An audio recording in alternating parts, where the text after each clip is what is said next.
Welcome back. আপনাদের সবাইকে স্বাগতম ভূত বাংলো 0.999 চ্যানেলের পক্ষ থেকে। আমি আরজে রকিব। প্রিয় বন্ধুরা, সবাই কেমন আছো? আশা করি ভালো আছো। আজকে তোমাদের হোটেলের সেই ভয়াল রাত্রির ভয়ানক গল্পটি বলবো। তো বন্ধুরা, শুরু করা যাক মূল গল্পে।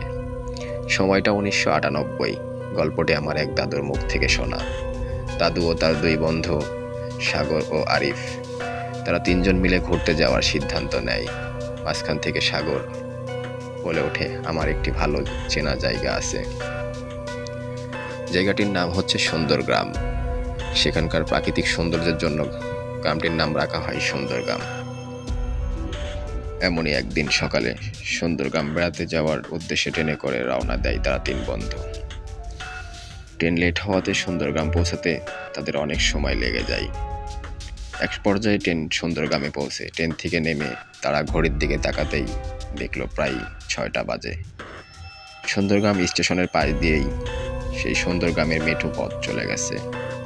তারা গাড়ি না পেয়ে তারা তিন বন্ধু সেই পথ দিয়ে হাঁটতে থাকে। রাস্তার দুই পাশে ফাঁকা মাঠ, থেকে থেকে শিয়ালের হাঁক, ঝিঝি পোকার ডাক, এগুলো ছাড়া আর কিছুই শুনতে পায় না। এমনিতেই সাধারণত গ্রামের মানুষজন সন্ধ্যার পরে কেউ বাইরে চলাফেরা করে না। তারা তিনজন বেশ কিছুটা হেঁটে যাওয়ার পর তাদের চোখে একটি হোটেল পড়ে। দাদু বলে উঠল যে আজকের রাতটুকু এই হোটেলে কাটাবো, আমরা আগামীকাল ঘুরব।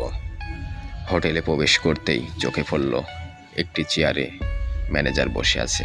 ম্যানেজার আমাদের দেখে বলল, আপনাদের কয়টা রুম লাগবে একটু তাড়াতাড়ি বলবেন। দাদু একটু অবাক হয়ে বললেন, আপনি এত তাড়াহুড়া করছেন কেন? এই জবাবে হোটেল ম্যানেজার কোনো কিছুই বলল না। কিছুক্ষণ পর দাদু আবার বলল, আমরা তিনজন, আমাদের 3টি রুম চাই। ম্যানেজার তাদের তিনজনকে 3টা রুমের চাবি দিল। চাবি দেওয়ার পর বলল, আপনাদের একটা কথা বলে রাখি, হোটেলের শেষ প্রান্তে 14 নম্বর একটি রুম আছে। ওই রুমের দিকে কেউ যাবেন না, আর রাত 10টার পর কেউ বাইরে বের হবেন না। বাইরে যা কিছু হয়ে যাক না কেন, আপনারা কেউ দরজা খুলবেন না। তারা তিনজন ধীরে ধীরে হোটেলের উপরতলার দিকে উঠল। একসঙ্গে রাতে ডিনার শেষ করে যার যার রুমে শেষে ঘুমাতে চলে গেল। সবাই ঘুমিয়ে পড়ল, দাদু একটু জেগেই ছিল। সময় তখন রাত 10টা 1 মিনিট। হঠাৎ করে একটি দরজা খোলার শব্দ পেল দাদু। দাদু একটু ভয় পেল, কিন্তু সেই দিকে কোনো কান দিল না। দাদু আবারও ঘুমানোর চেষ্টা করল। কিছুক্ষণ পর বাইরে কার যেন চলাফেরার শব্দ শোনা যাচ্ছিল। নুপুরের শব্দে ছমছম আওয়াজ হচ্ছিল। দাদু এবার একটু ভয় পেয়ে গেল। ভয়ে সে কাঁপা কাঁপা গলায় বলল, কে? কোনো সাড়া শব্দ এলো না বাইরে থেকে। দাদু এবার ঠিক করলো সাগর আর আরিফকে ডেকে তুলে দেখবে সে কি হয়েছে সেখানে বাইরে। দাদু এবার আস্তে করে দরজাটি খোলার পর সাগরকে ডাক দিল। সাগরকে 2-3টা ডাক দেওয়ার পর সাগর রুম থেকে বের হয়ে আসলো। দাদুর পাশের রুমটা ছিল সাগরের, আর সাগরের পাশের রুমটা ছিল আরিফের। তাই দাদু আর সাগর একসঙ্গে গিয়ে আরিফকে ডাক দেওয়া শুরু করলো, কিন্তু আরিফের রুম থেকে কোনো সাড়া শব্দ পাওয়া গেল না। দাদু আর সাগর বেশ কয়েকবার ডাকাডাকি করলো, কিন্তু কোনো রকমই কোনো আওয়াজ পাওয়া গেল না ভিতর থেকে। কিছুক্ষণ পর আরিফের আত্মচিৎকার শোনা গেল রুমের ভিতর থেকে। দাদু আর সাগর ভয়ে জোরে চিল্লে বলল, আরিফ দরজা খোল, তোর কি হয়েছে ভিতরে? আরিফের আবারও কোনো সাড়া শব্দ নেই। দাদু বলল, সাগর তুই দরজাটি ভেঙে ফেল।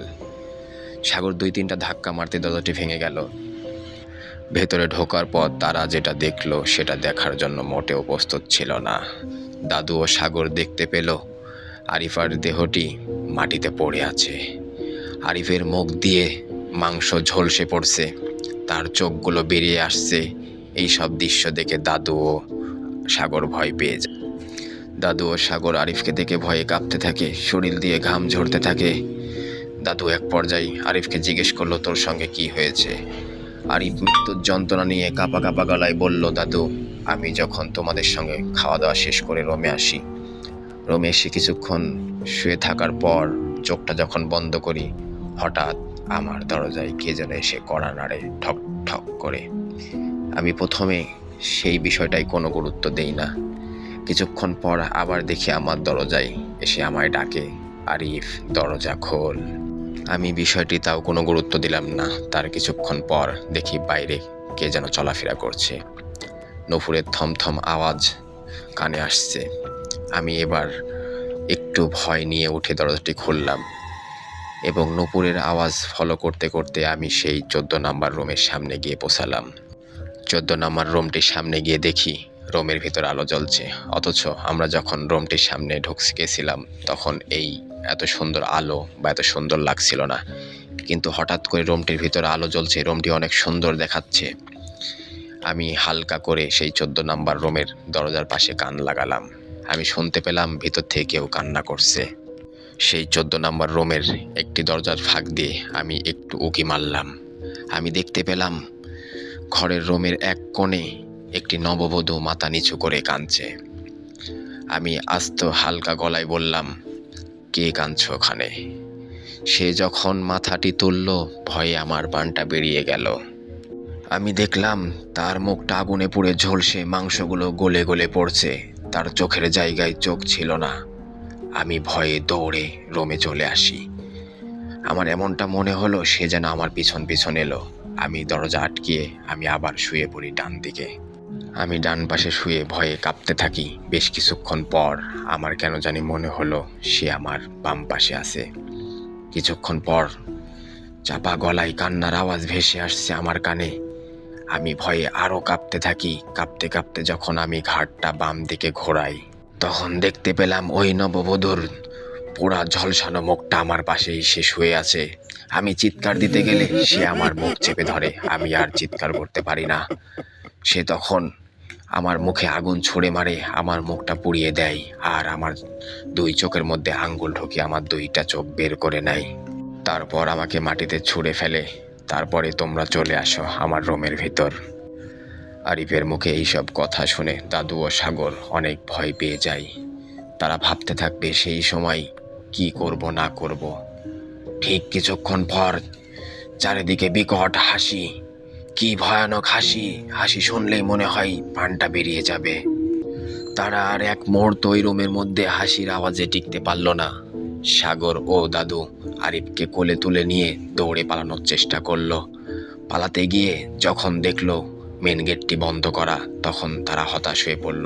হয়তো আজকে বুঝি আমাদের সেই দিন। অনেক চেষ্টা করার পর তারা একটি পথ খুঁজে পায়।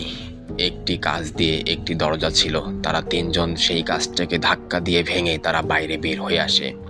কাঁচের টুকরো তাদের শরীরগুলো ক্ষতবিক্ষত হয়ে যায়। হোটেলের ভিতর থেকে জোরে জোরে চিৎকার আর হাসির শব্দ, কি বিকট আওয়াজ! আত্মাটি সেই ভিতর থেকে বলল, মরবি তোরা, সবাই মরবি। দাদু ও সাগর আরিফকে নিয়ে দৌড়ে পালাতে লাগলো। অনেক দূর দৌড়ে পালানোর পর তারা জ্ঞান হারিয়ে পড়ে রাস্তার মাঝখানেই পড়ে থাকে। সকাল হয়ে যায়। গ্রামের লোকজন তাদেরকে তুলে নিয়ে বাসায় নিয়ে যায়। দাদু ও সাগর ও আরিফ যখন চোখ খুলল, তখন দেখলো তারা তিনজন গ্রামের এক বাড়িতে শুয়ে আছে। তাদেরকে জিজ্ঞেস করা হলো, আপনাদের সঙ্গে কি হয়েছে? দাদু সব ঘটনাটি খুলে বলল। এখানকার লোক বলল, ওই হোটেলটি অভিশপ্ত। অনেক বছর আগের কথা। ওই হোটেলে এক নব দম্পতি ঘুরতে এসে ওই হোটেলেই থাকে, রুম নাম্বার 14-তে। তারা অনেক বেশ আনন্দেই ছিল। কিন্তু কি এমন হলো, এক রাতে তাদের দুজনের মধ্যে ঝগড়া লেগে গেল। তারা দুজন কথা কাটাকাটি করতে করতেই তার স্বামী তার মুখে অ্যাসিড ছুঁড়ে মারল। অ্যাসিড ছুঁড়ে মারার পর তার মুখটা বিচ্ছিরি ভাবে নষ্ট হয়ে গেল এবং তার স্বামী তাকে গলা টিপে মেরে ফেলল। তারপর থেকে এখনও ওই হোটেলে রাত 10টার পর 14 নাম্বার রুম থেকে কান্নার আওয়াজ ও লাইটের আলো দেখা যায়। প্রিয় বন্ধুরা, গল্পটি কেমন লাগলো অবশ্যই জানাবে, কমেন্ট করবে, লাইক করবে, শেয়ার করবে এবং আমাদের চ্যানেলে যদি নতুন হয়ে থাকো চ্যানেলটি সাবস্ক্রাইব করবে। এবং তোমরা যদি কোনো গল্প পাঠাতে চাও তাহলে গল্পটি আমাদের হোয়াটসঅ্যাপে লিখে দিতে পারো। আমরা চেষ্টা করব অবশ্যই তোমাদের গল্পটি বলার জন্য। ধন্যবাদ।